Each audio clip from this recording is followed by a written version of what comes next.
You made it. Welcome to the table. You're just in time to make a dice roll. Wait, for what? What kind of roll are we making?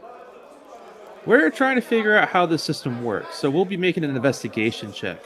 Want to do the honors? Oh, sounds good. I have proficiency in that one. Oh, that's a nat 1. Well, this should prove interesting, if not at least entertaining.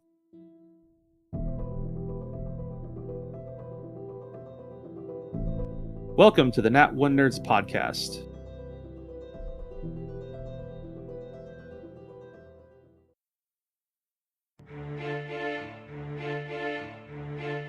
Our story starts in the land Kaleth, where a goblinoid power is rising in the north with contention in its wake. We follow our intrepid heroes who I have called to bring balance to the chaos. Our fearless leader, Roscoe. So you're the leader of this group? Well, that's what they tell me. Our lady with one body and two minds, Lila and Garatha. There are two of us here. They're very distinct personalities, but never dull moment, never lonely. That's for sure. Our timid Henley. Nice to meet you. Nice to meet you. Our adventurous Fenrir. And he's gonna start making his way, but he wants to be playing a song as he goes. And our wise Boudreaux. Once upon a time, they'd be human, and then they turn into scary animal, and that's why you call them where, because you don't know where the human went. But Tomes of the Chaos Bard, an actual play D&D podcast with original songs and music. A podcast for all ages. You can find us on any major podcast platform and YouTube. I am Solemn the Chaos Bard. Come, join us as we unroll the scroll to tell the tale.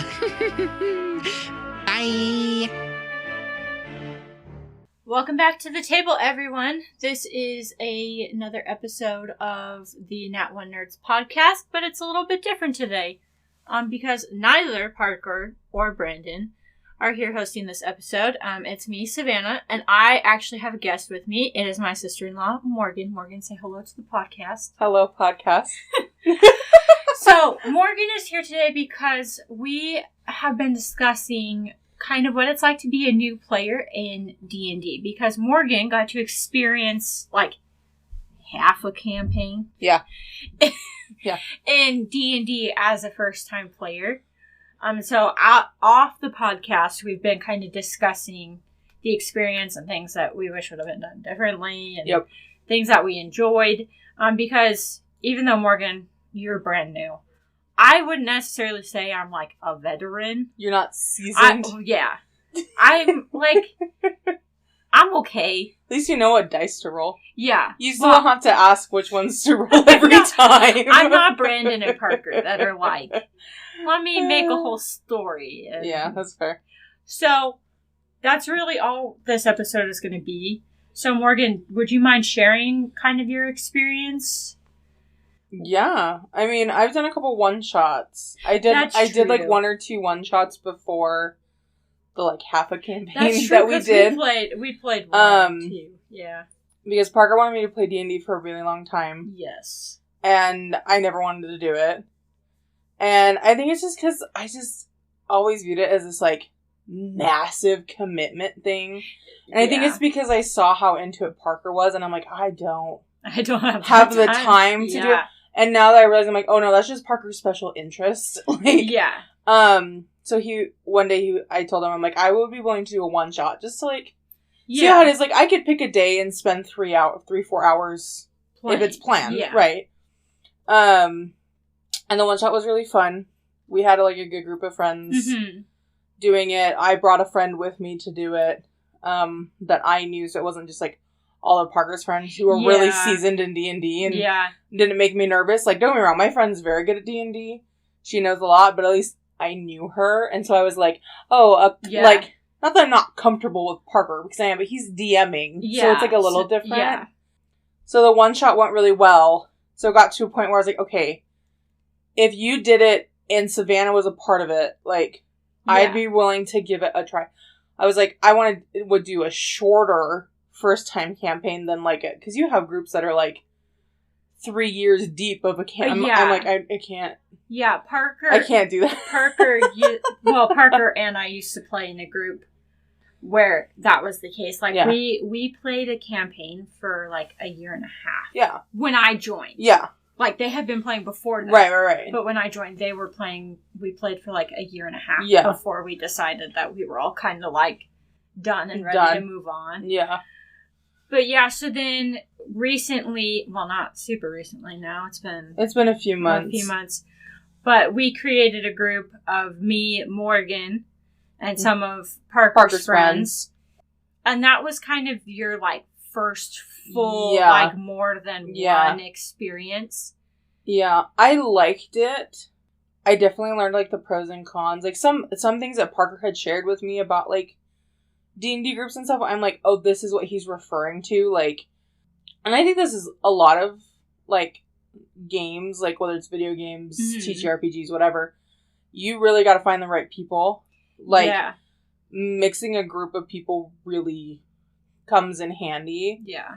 And I think, like, even with people you could get along with outside of a game, you might not get along with inside of a game.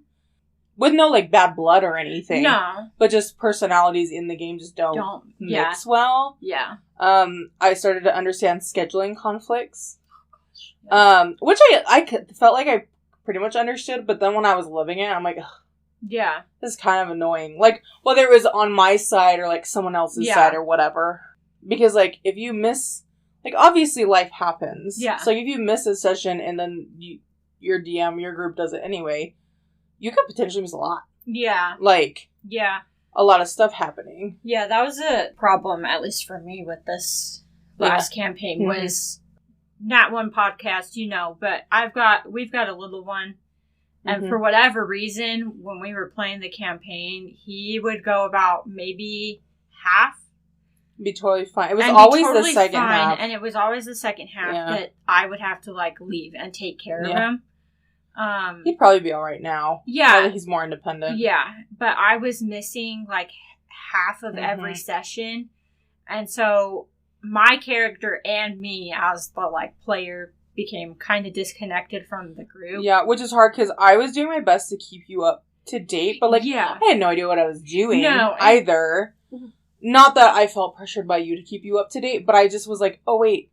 The other two people in this group aren't going to do it. Yeah. Parker's trying to, like, deal with everybody. Yeah. And you were the note taker. Yeah. It was like, I need to keep her up to date of, like, kind of what's going on. Yeah. No, and I think that's one thing that could have been done better, is we could have discussed better how to make it feel like the whole group was playing. Yeah. Because it felt kind of stagnant. Yeah. Like, and there was... if this person's playing, no one else was paying attention. Yeah. Like, it wasn't... Yeah, and there were... Which I think in certain circumstances in the story, probably fine if it happens every once in a while, but it was just happening... a lot. The entire time. Yeah. And so that was kind of... It was... I think that was the hardest part for me as a player. Because, like, you and Parker are always like, this is great, like, the whole group, it just really gets into it, blah, blah, blah, and I'm like... Yeah, which made it harder for me to, like, get into the whole, like, role-playing aspect of it. Yeah. Like, because I didn't really see... Well, and I think that was the problem, at least, that I noticed with the group we were playing with, because it was literally the two of us, two of Parker's friends, and that was it as, like, players in the campaign. Yeah. And I think the problem was, you and I had the same play style, where it was like, we're happy to go on side quests if they kind of, like, point where the story goes. Yeah. And the other two were kind of more the, like... I'm gonna do whatever I want. Yeah. You know, let's talk to the squirrels. Let's talk to the duck. Like, you know, and, like, some of those things did help the story along. Which don't get me wrong, like, it's every person, I'm assuming, plays differently. And, 100%. And I'm sure, like, don't get me wrong, I love talking to a random squirrel. But talking to a random squirrel every 5 feet. Yeah. Now that didn't happen, but you know what I mean. Yeah, like, and when your character doesn't have that, it just makes it, like, kind of like you were saying, where it's easy to, like, disconnect from the session. Because you're like, well, this is going to take half an hour for this conversation. And then, for some reason, the last, like, 3 sessions we had together, every single person rolled low. And so then everything was... Yeah. Which, that's just probability. Like, that's just... Yeah. Whatever. But I think that affected a lot of the group, too, because we were already kind of disconnected, and then... Yeah. Having really bad luck with all the dice was just was not helping anybody. Yeah, but the one thing I will say is when Parker DMs, he's very passionate about what he's DMing. Yes. And he really does try to give each player a unique experience. So, like, he does. We didn't play a ton into this campaign because circumstances changed. Yeah. And we had to cancel the group as it was.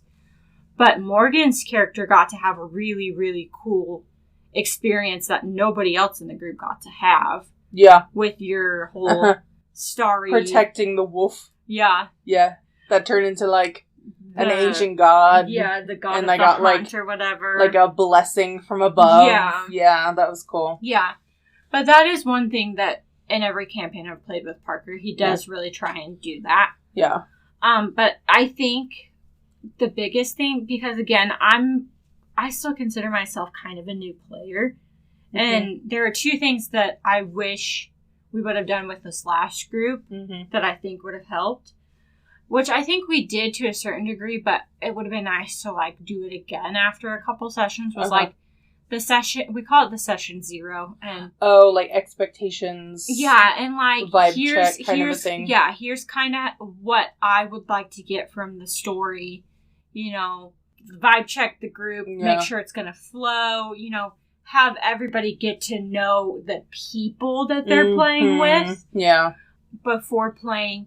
Yeah. But then also being able to stop and ask questions. I know that was a big thing for me when I started playing.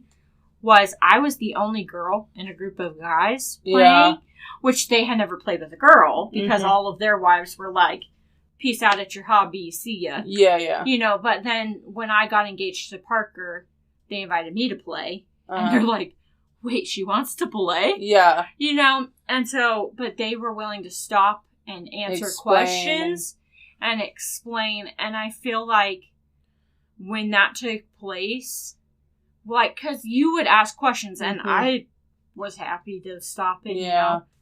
But sometimes it felt like the group disconnected. I did feel dumb sometimes. Yeah. Like, I don't think that was their intention. No. At all. I'm not saying that. But it did make me feel that way. Yeah, and I do think that that's sometimes kind of a snag that you hit with people that are knowledgeable in D&D and other TTRPGs because they have all this stuff, like, just, like, stored in their head. And it's like, well, I don't know that. Like, I'm sorry, I don't know that already. Yeah. I had a really good example of that. This isn't D&D related, but Parker has a friend who's really good at Magic, the Gathering. Yeah. And I played with him one time, and he's, like, wicked good. Yeah. Like, if he's in the group, I already know. Like, obviously, I've only really played Magic with Parker, so it's not like I'm well-seasoned in that either. Yeah. But this kid just, as soon as you see him, you're like, oh, well, everyone's losing. Like, right? But he is the kindest. Like, we were playing a group, and I made a mistake, and he's like, hey, you might not, like, want to do that because, like, this is going to happen, then I'm going to do this to you. Like, because he knew I was still so new to it. Yeah. And he didn't want to be the person, like, scare people away from, like, this cool thing. And so I was like, oh, you're the type of, like, player or, like, not teammate in D&D, but, like, group member or just in, like, gaming in general that, like, help people stay in gaming. Yeah. Because, like, not because I know some people... Because then you have the opposite of you're too knowledgeable and you're just, like, get annoyed with new players, but then that drives new players away. Yeah. The other thing that I would say, too... No, but I think one of the other things that I know has helped me in other campaigns that I've played in when you're in combat is pre-planning what you're going to do. Your move. So that way... I didn't even think about doing that. So that way combat doesn't take as long because, yes, we were, like, I kid you not, and Morgan's right, there were, like, 3 or 4 sessions. As a whole, not just, like yeah, parts in the session. I mean, like... we all were rolling, like, super low. Not necessarily, like, fails, but just low that everybody was missing. But... it was also taking so long. That's fair. I didn't even think about that because once it got to that person's turn, then you go, okay, what am I going to do? Exactly. Because we were disconnected enough that we were like, oh, well, yeah, we'll wait. Doesn't matter what they do. Yeah. Well, and so that's like kind of a seasoned veteran thing, if you will, because like that's what I was doing was by the time it got to me. That's fair. You were very on top of it. If the circumstances that like everybody else had done didn't necessarily change my move, that's what I did. Yeah. No, that's very fair. But again, it's not don't stop and ask questions, but I think there was one person in particular that I just was like, every time we got around to this person, he would ask what he could do.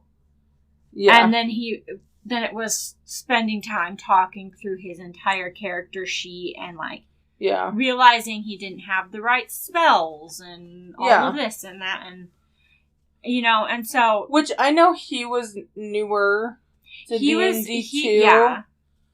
But I do think some of that was prolonged. Yeah. And I say that as a new player myself. But well, because again, it's easy for a new player to grow bored because you don't have the experience of I know that this can be good. Yeah. If it goes the right way. Yeah. And I think that's why I was trying so hard to like keep it playing. Yeah. Was because I was like, okay, if we can get there, it can be good. Yeah. Because like our character started to kind of like vibe in game. I think what helped is you and I vibe outside of game. So that obviously helped. Like obviously I'm not going to have the relationship I have with you with anybody else that I play with D&D with. Like but you could get to know people and like which would definitely help. Yeah, and cuz there was definitely really cool concepts that Parker had. Oh, 100%. Because, like, there was one we played over Halloween. Yeah. With the, like, there was, like, random floating heads and, like, it was a real, but that was one of the ones we were rolling so low. Yeah. That we didn't actually get to enjoy the, like, story. Yeah. Which made me feel bad, because then I was like, oh, that was such a waste of 3 hours, but then I felt bad for Parker, because he had spent so much time, like, getting it together. And, like, so it was just funny. One thing I do really enjoy is a new player to D&D, I guess. Not that I'm very good at it, but character creation is really fun. Mm-hmm. I still have to ask, like, at every stage, hey, now what do I do? Yeah. What do I do now? But that's different. But because I was able to help Morgan make her character, because, again, Parker gets really excited. Yeah. And over-explains which is stuff. Fine. So, it was like a Parker and I were together to help Morgan, because Parker would go, and then I would go, here's it in English, Morgan. And so Morgan really did create their own character. Yeah. Wait, sorry. No, you're fine. Is that the right? Their own character.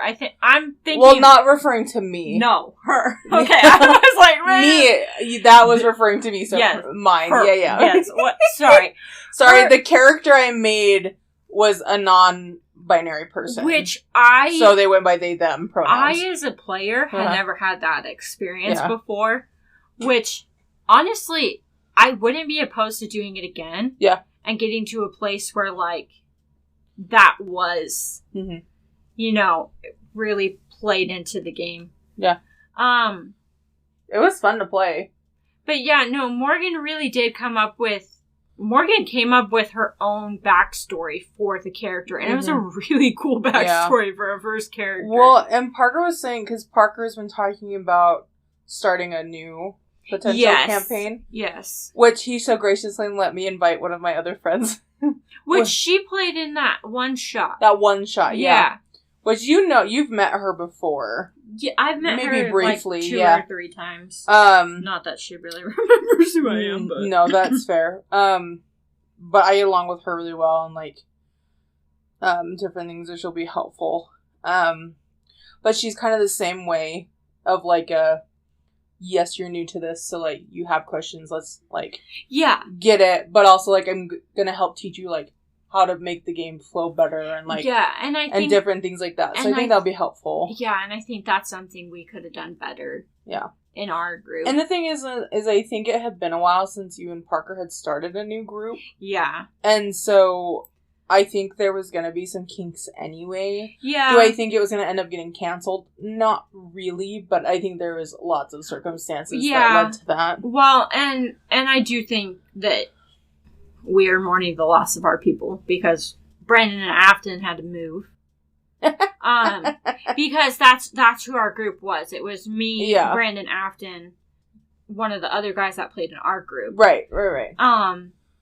It kind of worked out because Brandon and I think they're cousins. His cousin like went together. Got it. And then Afton and me went together, and Afton kind of tampered Brandon and his little craziness down a little. Yeah. And in turn, it kind of brought his cousin everybody together. together, and so we were able to, like, move along. Yeah. Well, and I'm sure as, like, not that, to quote you, you're not a seasoned player, but, like, you're more seasoned than I. Yeah. I'm sure it's not easy as a person who's been in other campaigns to start a new campaign with new people. No, because, like, it's a different vibe.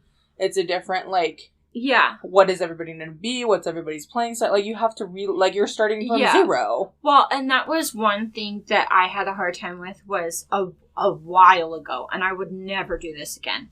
Parker, like, acquired a group. Mm-hmm. And they came in already having this, like... Parker tried to take what they were playing and basically kind of reboot it, but they wanted to keep all of their stuff. Like, they had horses. They had, like, 4 bags of holding. They had a bunch of gold. Like, it was, honestly, even for, like, a seasoned player, because Parker had, like, a heart attack, it was insane. Yeah. That group, because, again, Parker likes when I play in the groups that, because we can kind of spend time together. Yeah. I did not mesh in that group. Mm-hmm. And... it's not because, and again, it's like you said, it's not because they weren't great people outside of the game. Like, there are some of them that, like, when I see, which I don't terribly, but if I see them, like, I'll be friendly and say hello. Yeah, it's not like you have, like, bad blood. No, but I animosity. would never play D&D or any other, like, TTRPG. But I think that's just a normal thing. Like, there's certain things that, like, I know... For example, since Parker's my brother, there are certain things I'm not going to ask him to join me to do because, one, I know he's not going to enjoy it. Yeah. Or we're going to get in an argument about it because we see it differently. And that's not because I hate him. Obviously, I don't. It's just a normal... I think that's just a normal human thing. Yeah. You know? Yeah, for sure. But I think all around, I'm speaking for myself, if we ever get a chance. Yeah. I want to play a full campaign with you. I really want to, and experience your character building. Because, honestly, for me, that's a big part of D&D that I like a lot, is the character building. Yeah. Parker did mention something since we didn't get very far with our characters this campaign. Yeah. He talked about, like, letting us keep our characters for a new campaign. He hasn't said anything. He just mentioned it offhandedly to me. Well, he mentioned it because he was like, do you have any friends that would play? Yes. Like, and I actually had another friend I asked, and that he lives, like, downtown Mesa. Mm-hmm. And he's like, oh, I would, because he's already in a different campaign. And he's like, I totally would, but he's like, I just started my master's program. And I'm like, that's so fair. Yeah. I'm like, he's like, I barely have time for the one. And I'm like, that's fair. No. And that would be cool, because the character I was playing... Yeah. It's actually kind of a funny story. And I've never told the podcast this either, because we haven't talked about this campaign. But the character that I was playing, Parker and I actually kind of created... Yeah. on our honeymoon. Oh, I didn't know that. Yeah. So you've had that character in your back for pocket. a long time, and I wanted the right campaign to play it in. Yeah. So that I could get comfortable as a player first. Yeah. Because I really like playing rogues. Rogues are my people. Yeah. But so it was kind of a full circle experience to be able to bring her to the table to play. That's fair. But she also didn't really get to go where she was going to. Yeah. So I'll summarize my character. So her name was Nadine Kinderton. She was a tiefling paladin. And that's kind of a weird match for a tiefling. But her backstory was that she was raised to be the evil, tiefling. And she looked like a tiefling. Bright red skin, dark black hair, the whole 9 yards. But she decided that she wanted to be good. That's okay. I'll pick it up later. She decided she wanted to be good and starts trying to follow whichever goddess the system fits into. And that was like her beginning of being a paladin.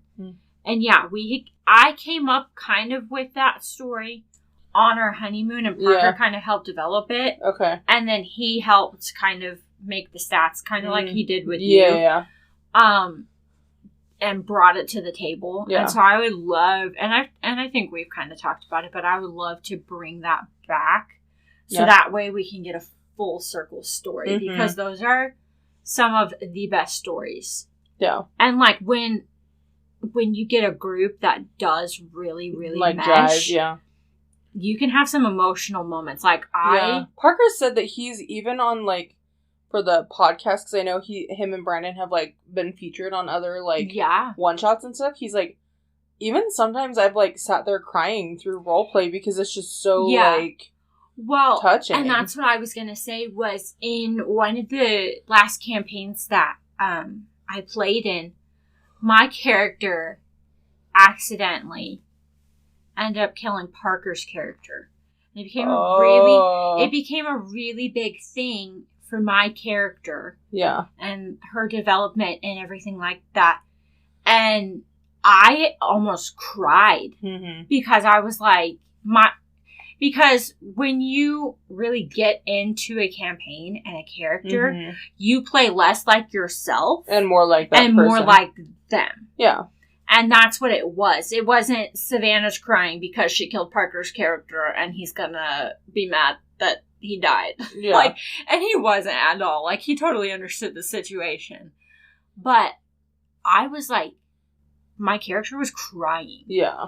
And I literally almost got there because she had a heart-to-heart with, like, the leader of the group.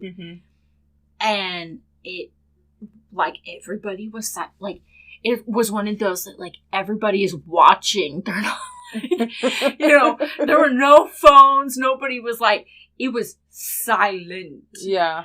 And so I honestly think it would be so fun. Yeah. To get to that moment. With a group that you're in, because I feel like that. I think that would be really fun. And I guess I'm sure it's something like with you, but also with Parker, since he mainly DMs at this point. But he boops the cello.